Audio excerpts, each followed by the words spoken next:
الاستقرار في الأراضي المحررة من تنظيم داعش في سوريا والعراق باعتبارها من ضمن قائمات أولويات لدى التحالف، وأكدنا على أهمية استمرار الجهود في هذا الإطار.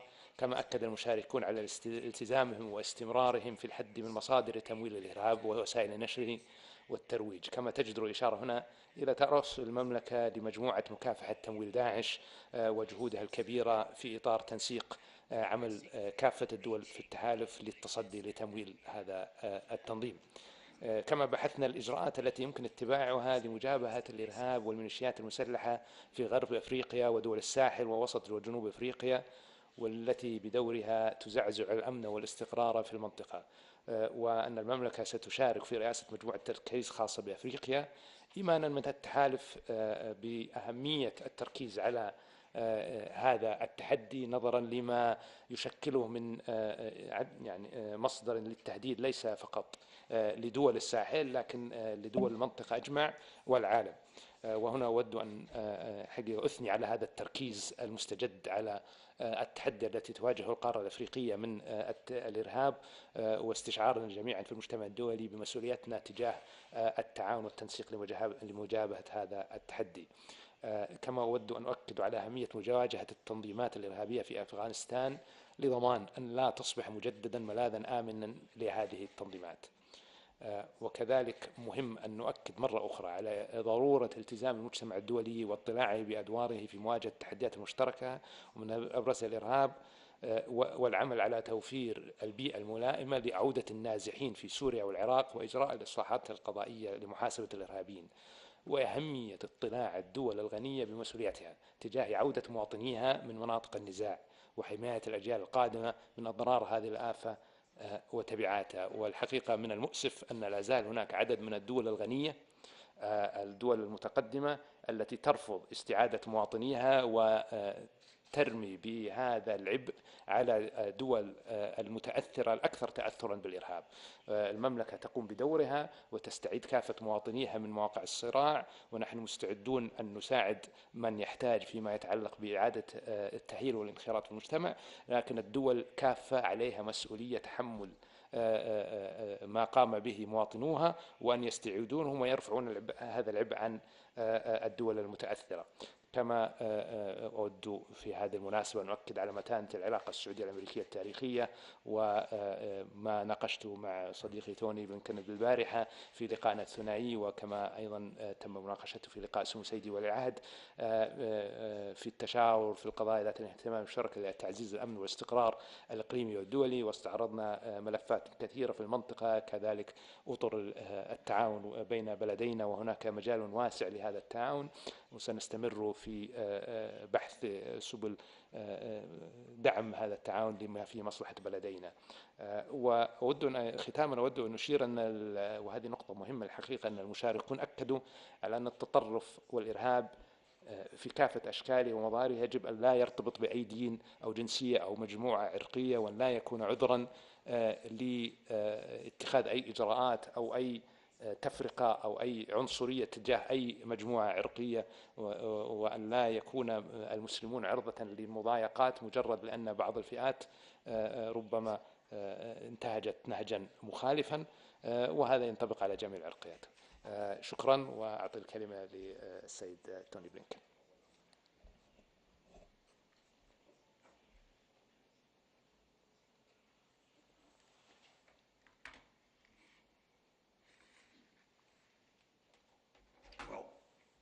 First of all, Foreign Minister Faisal, thank you. Thank you for your hospitality. Thank you for bringing all of our regional and global partners together here in Riyadh. When President Biden traveled to Jeddah last summer, he affirmed the importance of the Middle East to the long-term security and economic interests of the United States. And he made clear that we're committed to continuing and deepening our partnerships in the region. Together, we can drive real progress for all our people, not only to address the challenges or crises of the moment, but to chart an affirmative vision for our shared future. Over the last few days, we have advanced that progress on several fronts, working with our Saudi partners, working with the Gulf Cooperation Council, working today with the Global Coalition to Defeat ISIS. The Foreign Minister and I just finished a productive meeting of the Global Coalition to Counter ISIS. The United States very much appreciates the leadership of Saudi Arabia, not only in hosting this meeting, but for its contributions, constant contributions, and crucial contributions day in, day out to our mission. While our coalition has taken back the territory that ISIS once controlled and inflicted severe losses on its leadership, ISIS nonetheless remains an active threat. The ministerial that we just had focused on several key areas of need. Those include stabilizing areas liberated from ISIS so that the group can't exploit poor security, economic or humanitarian conditions that leave people desperate. And also, as you've heard from the Foreign Minister, repatriating foreign terrorist fighters and their families from Al-Hol and other displaced persons camps. We're also working to keep pace with evolving threats, including ISIS's expanding efforts across sub-Saharan Africa and ISIS Khorasan. Our 86-member coalition leaves this ministerial better focused and equipped to continue the mission to eradicate ISIS. The United States and Saudi Arabia, both as bilateral partners and through the GCC, are working closely together to address several other challenges in the region. In Yemen, when President Biden took office, war was raging. The country was experiencing arguably the worst humanitarian crisis in the world. Now, we're working intensively with Saudi Arabia and other partners to further consolidate what has been a 14-month-long truce that we helped to achieve. This was a central issue in my discussions with the Saudi Crown Prince and with the Foreign Minister, and today I had an opportunity as well to meet with Yemen's President al-Alimi to discuss the path forward. Our objectives are a durable ceasefire and an inclusive Yemeni-led process mediated by the UN, one that meets Yemeni's calls for justice, for accountability, for redress for abuses, and ultimately leads to a political resolution of differences in Yemen. Our special envoy, Tim Lenderking, will continue to work with the parties and partners in the region in the days and weeks ahead to resolve issues standing in the way of a lasting peace. The United States and Saudi Arabia, together with the GCC, are also focused on Iran's destabilizing influence in the region, including its support for terrorism and violent militia groups, the seizure of tankers transiting international waters, and nuclear escalation. The United States continues to believe that diplomacy, backed by economic pressure, by deterrence, and by strong defense cooperation, is the best way to counter these dangerous actions. We support efforts by Saudi Arabia to de-escalate tension and stabilize relations. The United States and our Gulf partners are working closely on the crisis in Sudan. Our two countries, the United States and Saudi Arabia, have been leading an intensive diplomatic campaign to get the two sides to agree to and comply with a ceasefire and to allow humanitarian assistance to reach the people of Sudan. We will keep working toward a durable cessation of hostilities and the swift formation of a civilian-led transitional government, together with our partners in the Gulf, in Africa, and with the United Nations. I also discussed with GCC partners increasing our joint efforts to combat illicit synthetic drugs like Captagon, which is having a devastating impact on young people throughout this region, just as fentanyl and other synthetic opioids are doing the same in the United States. This partnership will be an important part of our diplomacy to strengthen global cooperation on the growing challenge posed by illicit synthetic drugs. Alongside my GCC and de-ISIS engagements, I also met with the Ethiopian Deputy Prime Minister Mekonnen to review the ongoing implementation of the November 2 Cessation of Hostilities Agreement. That agreement ended the horrific crisis in Tigray. For peace to endure, the parties must acknowledge the atrocities committed and pursue accountability, together with reconciliation. The United States will continue to partner with Ethiopia as it builds a credible transitional justice process to break the cycle of ethnic and political violence that has gripped Ethiopia and prevented it from reaching its potential for far too long.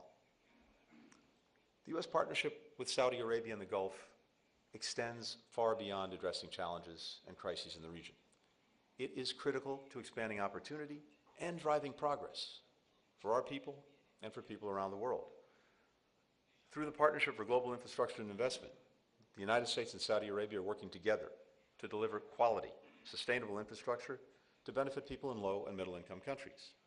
We're expanding digital connectivity, including by using new mobile telecommunication technology like open, cloud-based radio access networks that are both secure and affordable.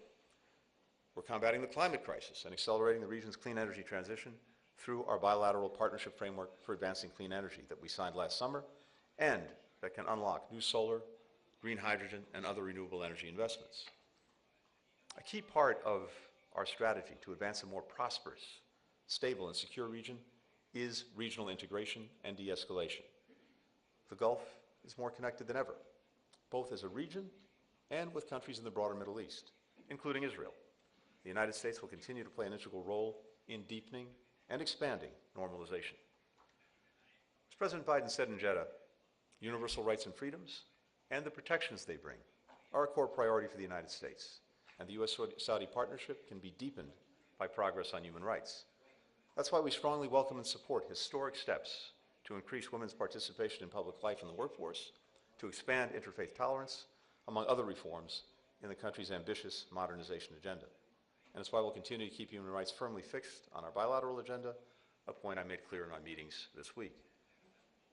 Last week, U.S. and Saudi astronauts returned to Earth after spending 10 days together on a mission to the International Space Station. That mission included Rihanna Barnawi, the first female Arab astronaut to ever go to space. In her first message from space, Rihanna predicted that the future is very bright. To that I say, let's make it so together. Thank you. والآن مع أسئلة الزملاء من وسائل الإعلام. قناة العربية إذا بالإمكان توقف.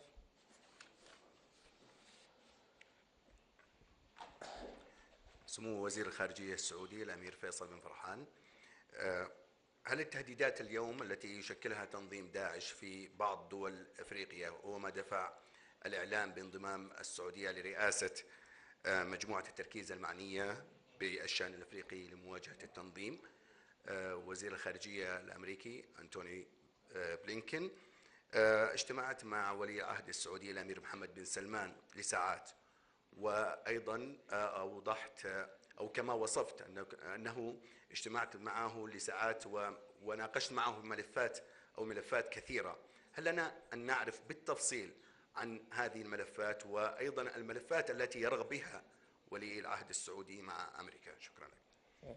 شكرا هاني. وانضمت المملكة لرئاسة المجموعة الخاصة بأفريقيا إيمانا منا بمسؤوليتنا تجاه الشراكة العميقة التي تملكها المملكة العربية السعودية مع القارة الأفريقية. القارة الأفريقية ننظر لها كمصدر مهم للتعاون والتنسيق، والدول الأفريقية كلها بالمجمل لها علاقة قوية بالمملكة العربية السعودية، ونحن مساهمون أساسيون في التنمية في تلك الدول، ونستشعر بمسؤوليتنا تجاه الحفاظ على ما حصل من تقدم في هذه الدول والتعاون معها والتنسيق فيما يخص مجابهة هذا التهديد الذي يهدد أمن واستقرار القارة كافة، وينعكس حقيقة أيضا على أمن واستقرار المملكة العربية السعودية بحكم الجوار والمسؤولية مشتركة لمواجهة هذا التحدي، بالذات أن كثير من الدول الأفريقية ينقصها القدرات التقنية والمعرفة في هذا المجال.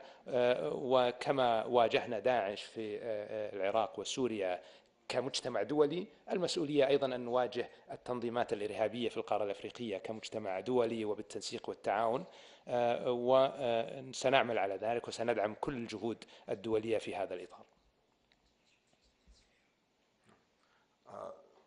Really, I can only reiterate what the foreign minister has said. And again, just as a reminder, this coalition that is now 86 countries and organizations strong, by our count, it's the largest coalition in the world, has had remarkable success since 2014 in taking back the territory that Daesh had seized in Iraq and Syria, in eliminating its senior leadership, and in minimizing the threat. But the threat remains, and beyond that, it is moving to other places, notably to parts of Africa, which is why we've had the focus today and in our coalition on some of the challenges being faced by African partners, notably in the Sahel and in West Africa. So what's notable about the coalition is the fact that it adapts. It's flexible. And even as we keep the focus on Iraq and Syria to make sure that the Daesh threat doesn't reemerge in a meaningful way, We also have to make sure that we're focused on areas where it may be more active, and as we've noted, right now that's in Africa, and that's why we have the focus of this coalition on Africa in full partnership with African countries. Last thing to mention, what is very notable from our discussions today and in all the work that we've been doing on this is the imperative of having a comprehensive approach.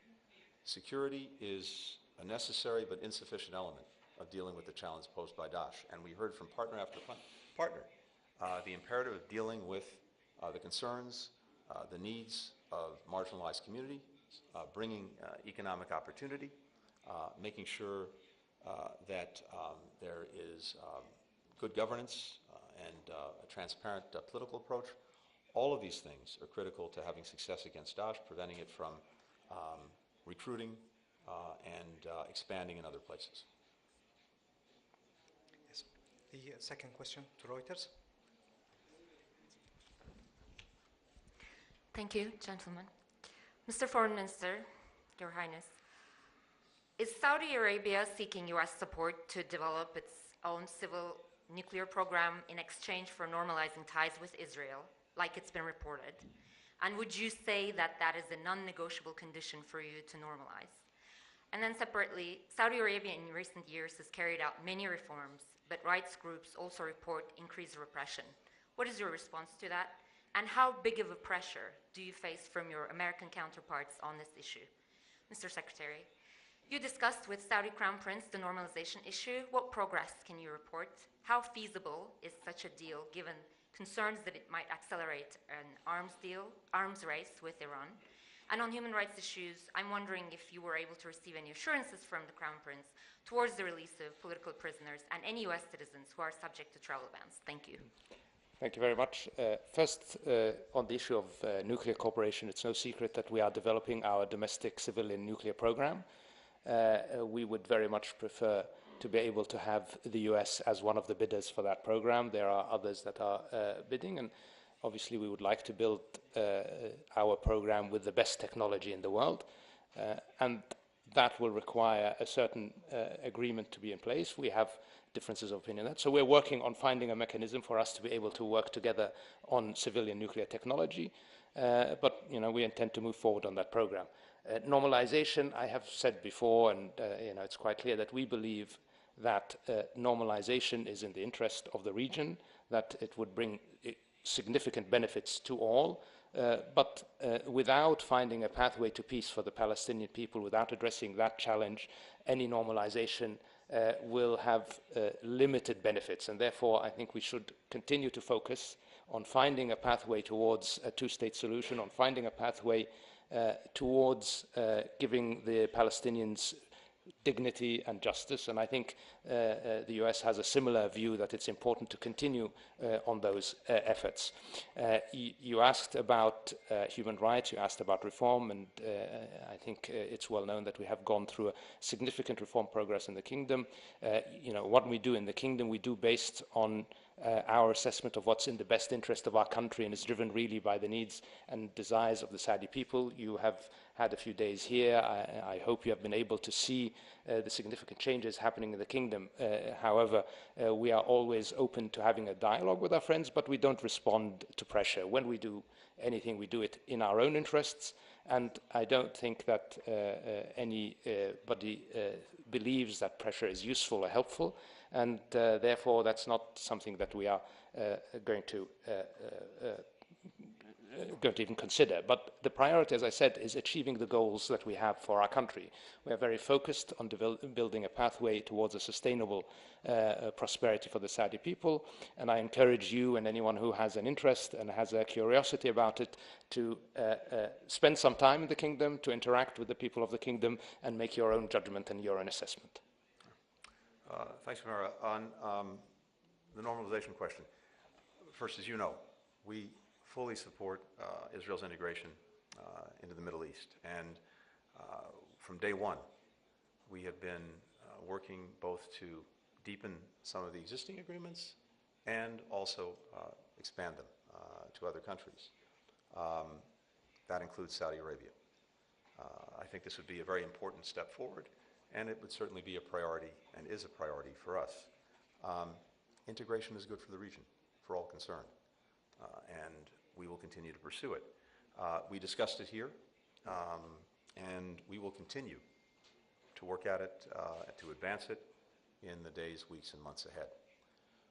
On the question of U.S. citizens and human rights more broadly, let me just say this. First, human rights are always on the agenda for the United States. It's who we are. And indeed, I discussed human rights in my meetings with our Saudi counterparts over the past few days, and also made clear that progress on human rights strengthens our relationship. We will continue to underscore, both publicly and privately, the importance that we place on human rights and fundamental freedoms. There's something else that's very important, and the foreign minister alluded to it. Saudi Arabia has embarked on a major effort, a historic effort, to modernize its economy, to modernize its society. And part of that is going to be attracting to Saudi Arabia the best talent from around the world to visit, to pursue education, to invest, to partner, to work alongside Saudis.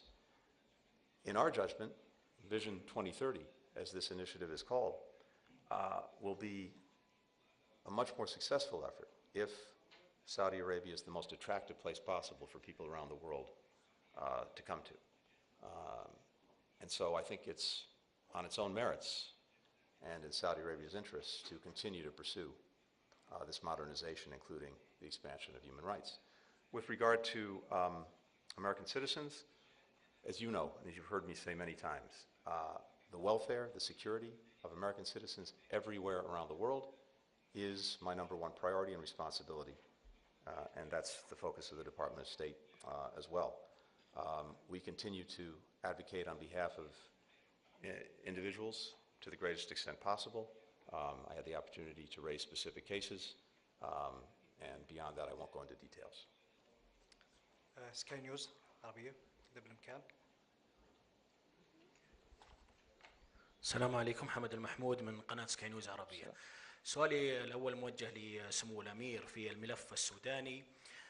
بعد الجهود السعودية الأمريكية المشتركة والحث على عقد هذه الاتفاقيات التي تمت في جدة، ما القادم من الجهود الدبلوماسية خصوصا مع استمرار الاشتباكات داخل الأراضي السودانية؟ السؤال الآخر لمعالي الوزير بلينكن، قلتم في كلمتكم صباح هذا اليوم بأننا لا نريد أن تصبح أفغانستان ملاذا آمنا للإرهابيين. كيف يمكن أن نوفق بين هذا الكلام وبين الانسحاب الأمريكي من أفغانستان الذي فتح المجال أمام التنظيمات الإرهابية والأعمال الإرهابية، آخرها صباح هذا اليوم تفجير في مسجد في أفغانستان نتج عنه 18 وفاة و33 إصابة؟ شكرا.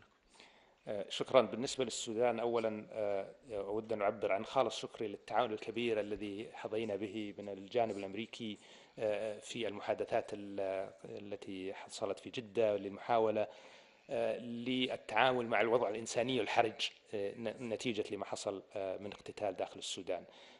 حققنا بعض النجاح، لم يكن نجاحا كاملا لأن الأطراف لم يلتزموا التزاما كاملا، ونستمر في العمل لبحث السبل لرفع المعاناة عن الشعب السوداني عن طريق الوصول إلى تفاهمات معينة مع الأطراف. وهناك بوادر إيجابية حتى اليوم في المحادثات، قد نصل إلى هدنة أخرى مع آليات مراقبة أكثر تشددا تساعدنا في تحديد مواطن الخلل أو المخالفة. إن حصل ذلك وإن التزم الأطراف سيكون ذلك بصيص أمل جديد لإخواننا في السودان. وهنا أوجه كلامي مرة أخرى إلى الأشقاء في السودان كافة أن الدم السوداني غالي، وأن لا بد أن نعمل جميعا على معالجة هذه الأزمة بالحوار بعيدا عن السلاح، لأن السلاح لا يحل شيء ولن يفضي إلى نتيجة سواء مزيد من الدمار ومزيد من الأبرياء يسقطون.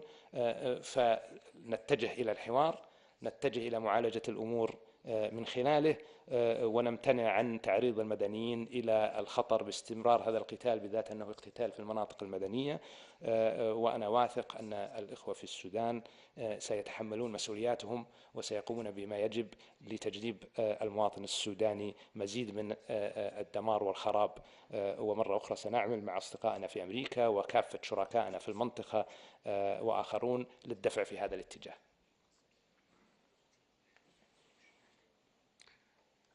Thank you. With regard to Afghanistan, we've made clear and we've demonstrated since ending America's longest war that we would continue to be focused on our core national security interest in preventing a resurgence of terrorism emanating from Afghanistan and, if necessary, taking action to deal with it.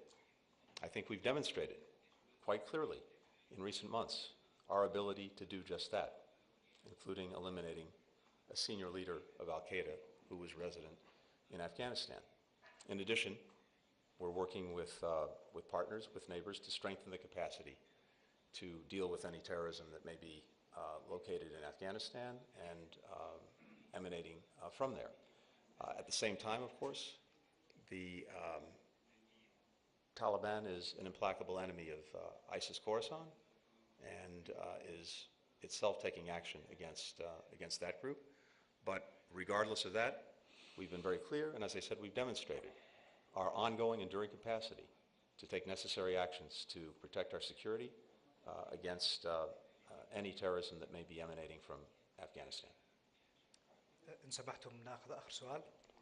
المونيتور, please. Mr. Foreign Minister, has America's reduced military footprint in the region created opportunities for China to forge deeper relationships with Saudi Arabia and others? And second, the critics of Syria's regional reintegration say Bashar al-Assad has done nothing to merit it. Did Saudi Arabia set any conditions in exchange for Syria's return to the Arab fold? And Mr. Secretary, do you fear that China is seen as a more reliable partner in the region than the U.S.? And on Syria, the U.S. has asked countries who normalize to get something in exchange from Assad for their re-engagement. Do you have any evidence that normalization has yet resulted in any meaningful concessions? So China is the world's second largest economy.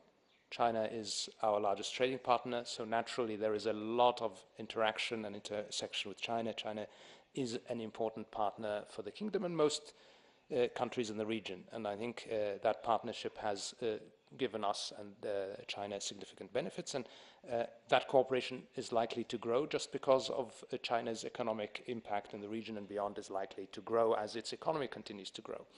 But we still have a robust security partnership with the US. That security partnership is refreshed on an almost daily basis. We have military exercises that are almost constantly going on, so we have cooperation, intelligence sharing, etc. As we see in the effort in Sudan, as we see in what we're doing together in Yemen, the partnership with the US remains robust and strong, especially in those areas. So I don't ascribe to this zero-sum game. I think we are all capable of having multiple partnerships and multiple engagements, and the US does the same in many instances. So I'm not caught up in this really negative view of this. I think we can actually build a partnership that crosses these borders. I think I've heard statements also from the US about a desire to find pathways to better cooperation, even with China. So I think we can only encourage that because we see the future in cooperation, we see the future in collaboration, and that means between everybody.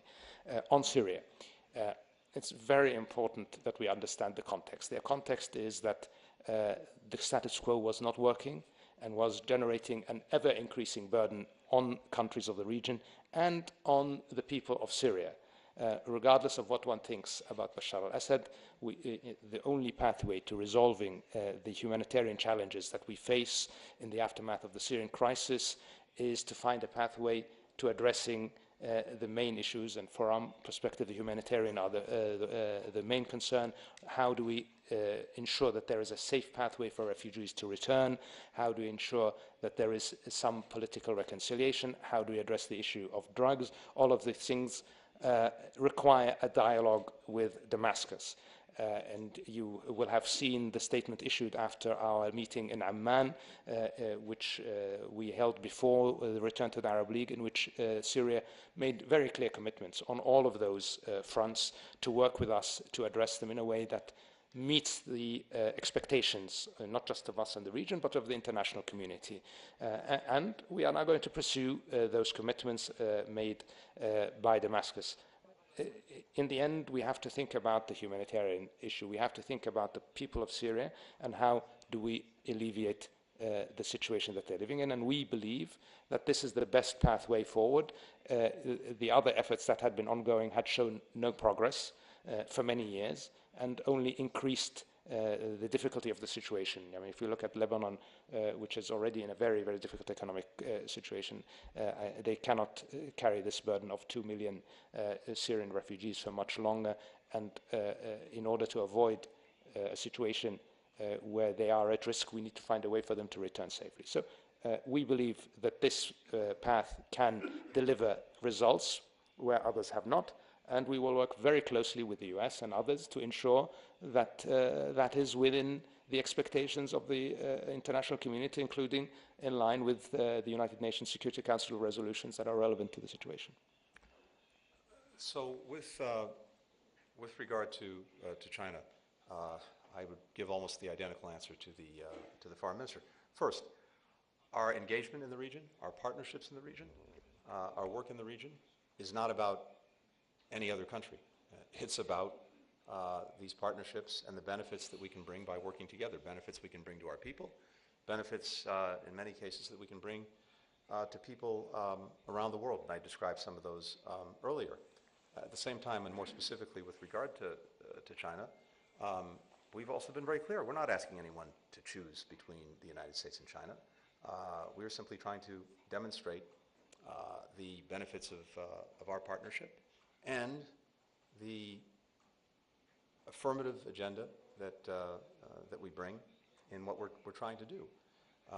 In everything that I've heard over the last 2.5 years and over the last 3 days from partners throughout the region, again, many of whom were here in Riyadh, the United States remains the #1 partner of choice for, I think, most countries in the region. With regard to Syria, again, no secret that we did not think that Syria merited readmission to the Arab League, but at the same time, we also see that we have the same goals when it comes to what we're trying to achieve.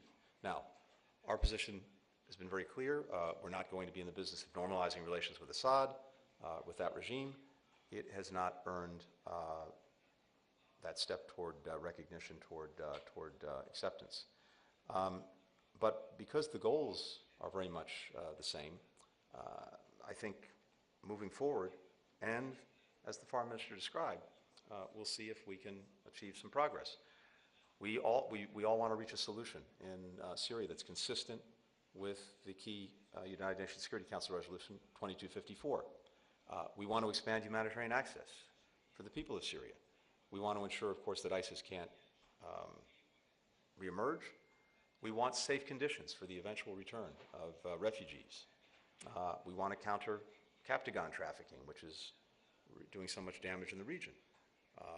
We want to reduce Iranian influence. So what we've heard, and what you just heard again from the Foreign Minister, is the intent of our partners to use direct engagement with the Assad regime to further demand progress in these areas and other areas over the coming months. Now, I have to admit we are skeptical of Assad's willingness to take the necessary steps, but we're aligned with our partners here on what those steps are and on the ultimate objectives. Thank you very much. Thank you very much. وهنا نختتم وقائع المؤتمر الصحفي. نشكركم أصحاب السمو المعالي. Thank you. والشكر لكم جميعا. Thank you so much for joining us here in Riyadh.